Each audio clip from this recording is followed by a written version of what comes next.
Selamat pagi, perkenalkan saya Nur Gilang Ramadan, mahasiswa Universitas Siber Asia, Prodi Manajemen kelas DIE MJ510. Hari ini saya akan mempresentasikan analisis bisnis digital dengan studi kasus Gojek, yaitu platform super app yang telah mengubah wajah ekonomi digital Indonesia. Mengapa Gojek menarik untuk dianalisis? Karena ia bukan hanya sekedar ojek online, tapi contoh nyata bisnis digital hybrid yang sukses menggabungkan teknologi, ekosistem, dan kebutuhan masyarakat dalam suatu platform terintegrasi. Dalam presentasi ini, saya akan menjelaskan, pertama, pengertian bisnis digital dan perbedaannya dengan bisnis konvensional. Kedua, jenis-jenis bisnis digital. Ketiga, analisis Gojek sebagai model hybrid. Keempat, keunggulan bisnis digital yang dimiliki Gojek. Kelima, transformasi digital yang telah dilakukan. Dan yang terakhir adalah usulan pengembangan inovatif. Presentasi ini saya buat dalam rangka untuk memenuhi ujian akhir semester Digital Inovatif Entrepreneurship MJ510. Baiklah, tanpa berpanjang lebar, mari kita mulai. Yang pertama adalah pengertian bisnis digital. Jadi, apa itu bisnis digital? Bisnis digital adalah aktivitas promosi brand atau produk menggunakan media elektronik atau digital yang mengintegrasikan teknologi ke dalam seluruh rantai nilai bisnis. Perbedaannya dengan bisnis konvensional sudah sangat jelas. Kita ambil contoh sederhana, ojek pangkalan versus Gojek. Ojek pangkalan, interaksi tatap muka, skalanya terbatas di satu titik jalan, prosesnya manual, dan pengalaman pelanggan standar. Sementara Gojek, interaksinya via aplikasi, skalanya nasional bahkan internasional, proses otomatis berbasis data, misalnya aplikasi merekomendasikan merchant ataupun vendor langganan berdasarkan riwayat order kita. Intinya, bisnis digital itu bukan cuma jualan online, tapi transformasi menyeluruh dari cara berbisnis, yaitu dari manual ke otomatis, dari terbatas ke tanpa batas. Seperti itu. Yang kedua adalah jenis-jenis bisnis digital. Adapun 3 jenis bisnis digital yang wajib dipahami, yang pertama adalah digital version. Ini adalah versi digital dari produk atau jasa fisik. Contohnya adalah e-book, yaitu buku cetak yang diubah jadi digital file. Atau Spotify, CD musik yang bertransformasi jadi streaming. Kedua adalah digital fasilitator. Bisnis ini tidak menjual produk digital, tapi memfasilitasi transaksi bisnis non-digital lewat teknologi. Contohnya adalah Tokopedia, yaitu aplikasi yang tidak punya barang sendiri, tapi mempertemukan pembeli dan penjual UMKM seperti maklar. Yang ketiga adalah hybrid. Inilah yang paling menarik, yaitu kombinasi digital version ditambah dengan digital fasilitator dalam satu ekosistem untuk memaksimalkan pendapatan. Dan inilah yang akan kita lihat pada studi kasus Gojek kali ini. Nah, kita masuk kepada studi kasus Gojek, yaitu model hybrid. Baiklah, kita akan membahas profil singkat dari Gojek terlebih dahulu. Gojek itu sendiri adalah unit business on demand service dari Goto Group, yaitu salah satu pelopor ekosistem multi layanan digital dalam satu platform di Indonesia. Didirikan tahun 2010 sebagai layanan telepon ojek pangkalan, lalu meluncurkan aplikasi di tahun 2015, dan kini telah berevolusi jadi super app hybrid. Evolusinya Gojek menurut saya sangatlah menarik. Pada tahun 2010, Gojek mengawali menjadi call center manual. Di tahun 2015, mereka pertama kali meluncurkan aplikasi transportasi. Inilah yang disebut dengan digital facilitator, yaitu menghubungkan driver kepada penumpang. Di tahun 2018, Gojek meluncurkan GoPay. Ini adalah digital version atau produk keuangan digital murni dari perusahaan Goto. Di tahun 2020 sampai sekarang, Gojek telah menjadi super app hybrid dengan lebih dari 20 layanan dalam satu aplikasi. Adapun analisis hybridnya adalah sebagai digital fasilitator yang menghubungkan pengguna dengan mitra, contohnya adalah GoRide, GoFood, dan GoSend. Untuk digital version yaitu digitalisasi layanan, contohnya adalah GoPay sebagai pembayaran digital dan GoPlay adalah sebagai streaming. Yang terakhir adalah integrasi, yaitu satu akun untuk semua layanan dengan ekosistem tertutup yang saling menguatkan.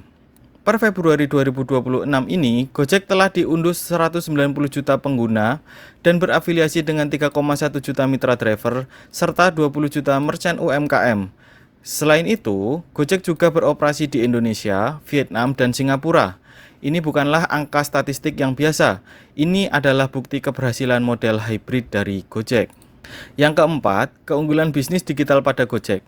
Bisnis digital punya 3 keunggulan utama dan Gojek membuktikannya semua. Pertama adalah pasar tanpa batas. Secara geografis, Gojek telah melakukan ekspansi ke Singapura, Vietnam, dan Thailand. Waktu layanan Gojek adalah 24 jam dalam 7 hari. Data menunjukkan transaksi GoFood itu naik 40% dari jam 10 malam sampai dengan jam 2 dini hari, yang artinya Gojek melayani kebutuhan malam hari yang tak terlayani bisnis konvensional. Hal ini sangat memungkinkan karena selalu ada driver yang online setiap jamnya. Secara demografi, Gojek berhasil menjangkau semua lapisan, dari anak kos sampai dengan UMKM. Kedua adalah potensi penghasilan tanpa batas. Yang pertama adalah multi revenue stream atau komisi transaksi 20%, iklan di aplikasi, langganan GoClub, Vigo Pay, dan lain sebagainya. Yang kedua adalah network effect, yaitu setiap tambahan 1 juta pengguna dikenakan kenaikan transaksi 18%, sehingga semakin besar jaringannya, maka semakin besar pula nilai ekonomisnya. Yang ketiga adalah pemanfaatan teknologi digital. Yang pertama ada AI dan Big Data yang dapat merekomendasikan merchant berdasarkan riwayat order kita. Yang kedua adalah GPS real time, dapat memprediksi estimated time arrive atau ETA, atau yang biasa kita sebut dengan waktu kedatangan, dengan akurat. Yang terakhir adalah keamanan. Gojek telah memberikan enkripsi atau sistem keamanan end-to-end di GoPay yang relatif sangat aman. Yang kelima adalah transformasi digital Gojek. Transformasi digital itu tidak mudah. Adapun secara teori disebutkan terdapat 4 kendala utama. Yang pertama adalah faktor manusia, kurangnya SDM IT, strategi bisnis yang tidak jelas, dan proses tidak berfokus pada pelanggan. Gojek juga mengalami kendala tersebut. Awalnya, Gojek mendapatkan resistensi driver terhadap sistem ratingnya. Yang kedua, penolakan ojek tradisional. Dan yang terakhir adalah proses yang belum sepenuhnya customer-centric dan hanya mengejar kecepatan saja.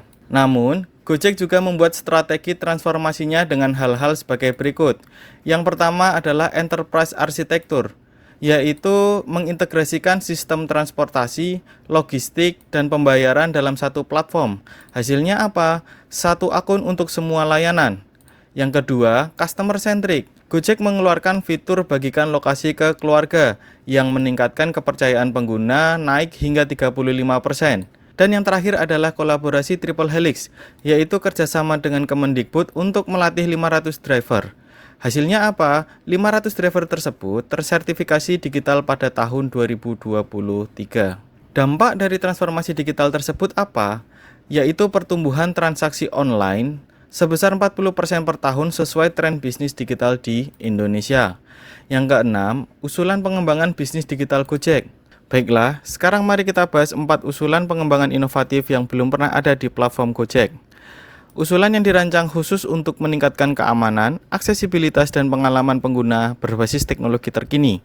Pertama adalah pengembangan IoT atau Internet of Things. Konsepnya sangat sederhana tapi revolusioner. Menurut saya, Gojek perlu mengembangkan sensor pada helm driver yang mendeteksi kecelakaan otomatis melalui perubahan kecepatan dan posisi. Sehingga saat terjadi kecelakaan, sistem akan langsung mengirimkan notifikasi ke keluarga pengemudi dan pengguna layanan melalui kontak darurat. Yang kedua, mengaktifkan GPS darurat untuk lokasi presisi, dan yang terakhir adalah menghubungkan ke layanan ambulans terdekat. Mengapa ini penting? Yang pertama, menurunkan risiko kematian akibat keterlambatan penanganan. Yang kedua, meningkatkan kepercayaan pengguna terhadap keselamatan driver. Usulan pengembangan kedua yaitu adalah layanan untuk difabel dan lansia. Gojek perlu mengembangkan antarmuka suara yang memungkinkan untuk pengguna difabel netra atau fisik motorik bisa berinteraksi tanpa sentuh. Lansia bisa berbicara natural, seperti anterin saya ke puskesmas Senin jam 9 pagi misalkan. Yang ketiga adalah sistem akan memahami logat Jawa, Sunda, ataupun Batak. Dengan fitur ini, Gojek bisa menjangkau pasar yang selama ini tidak terlayani, sekaligus memperkuat posisi sebagai infrastruktur digital nasional. Kemudian, usulan pengembangan ketiga adalah perbandingan harga layanan.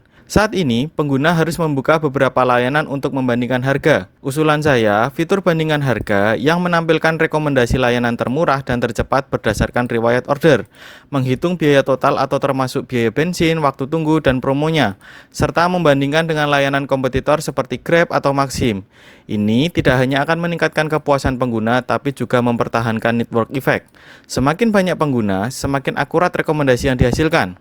Dan usulan pengembangan yang terakhir adalah manajemen alamat dan titik jemput yang lebih cerdas.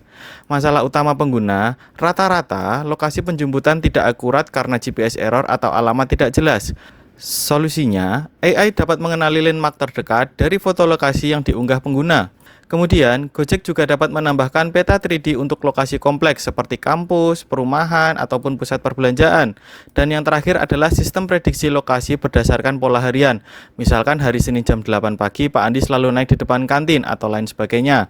Menurut pengalaman pribadi saya pernah kesulitan saat memesan GoRide dari kosan baru saya. Lokasi tidak terdeteksi karena tidak ada nomor rumahnya. Dengan fitur ini, tinggal foto bangunan dan Gojek akan tahu persis di mana saya berada. Yang terakhir adalah kesimpulan. Jadi, apa yang bisa kita pelajari dari Gojek? Yang pertama adalah Gojek adalah contoh nyata bisnis digital hybrid yang sukses, menggabungkan digital fasilitator dan digital version dalam satu ekosistem. Kedua, keunggulan pasar tanpa batas dan potensi penghasilan tak terbatas terbukti melalui ekspansi super app yang diunduh lebih dari 190 juta pengguna. Ketiga, transformasi digital memerlukan enterprise arsitektur yang menyelaraskan bisnis dan IT, bukan hanya sekedar buat aplikasi. Terakhir, inovasi berkelanjutan yang telah saya sebutkan tadi bisa membuka revenue stream baru sekaligus menjawab tantangan keberlanjutan bisnis. Masa depan bisnis digital ada pada integrasi IoT dan AI, dan Gojek berpotensi menjadi infrastruktur digital Indonesia jika terus berinovasi. Demikian yang dapat saya sampaikan. Terima kasih telah menyimak presentasi saya tentang analisis bisnis digital Gojek. Semoga analisis ini memberikan perspektif baru tentang bagaimana teknologi bisa mengubah bisnis konvensional menjadi ekosistem digital yang berdampak luas. Sekali lagi, saya Nur Gilang Ramadan dari kelas DIE MJ 510 pamit undur diri. Sampai jumpa di kesempatan berikutnya. Terima kasih.